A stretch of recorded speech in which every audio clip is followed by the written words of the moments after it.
Friends ఈరోజు సప్తగిరికి విషాదం. ఆమె కనుమూత.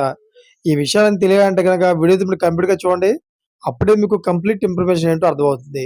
అదేవిధంగా చాలామంది వీడియో చూస్తున్నారు గానీ లైక్ అండ్ కామెంట్ చేయట్లేదు.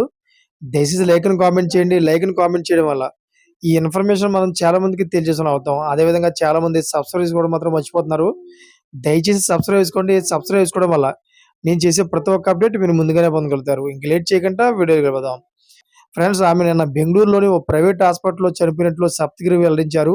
నేడు ఆమె భౌతికాయాన్ని తిరుపతిలో ఆమె స్వగ్రామంలో అంత్యక్రియలు నిర్వహించనున్నారని సమాచారం. అయితే సప్తగిరి వాళ్ళ అమ్మ భౌతికయాన్ని చూడడానికి సినీ ప్రముఖులు భారీగా తిరుపతికి చేరుకొని ఉన్నారని తెలుస్తోంది.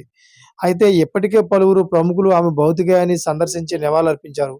అయితే సప్తగిరికి సోషల్ మీడియా ద్వారా పోస్టులు పెడుతూ మనోధైర్యాన్ని అందిస్తున్నారు సినీ ప్రముఖులు. అయితే కమెడియన్ సప్తగిరి ప్రసాద్ ఇంట తీవ్ర విషాదం నెలకొంది. ఆయన తల్లి చిట్టెమ్మ కన్నుమూశారు. గత కొన్ని రోజుల నుంచి సప్తగిరి తల్లి అనారోగ్య సమస్యలతో ఇబ్బంది పడుతున్నారు.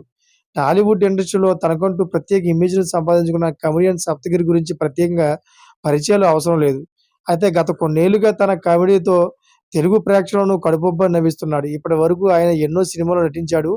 కమెడియన్‌గా మంచి గుర్తింపు తెచ్చుకున్నాడు. 'బొమ్మరిల్లు' సినిమా దర్శకుడైన భాస్కర్ దర్శకత్వంలో అల్లు అర్జున్ కథానాయకుడిగా వచ్చిన 'పరుగు' సినిమా అతనికి నటుడిగా గుర్తింపునిచ్చింది. ప్రేమ కథా చిత్రం 'వెంకటాద్రి ఎక్స్‌ప్రెస్' సినిమాలతో మంచి పేరు తెచ్చుకొని నటుడిగా స్థిరపడిపోయారు. సప్తగిరి చాలా లో బడ్జెట్ కామెడీ సినిమాల్లో నటించాడు. Thanks for watching friends.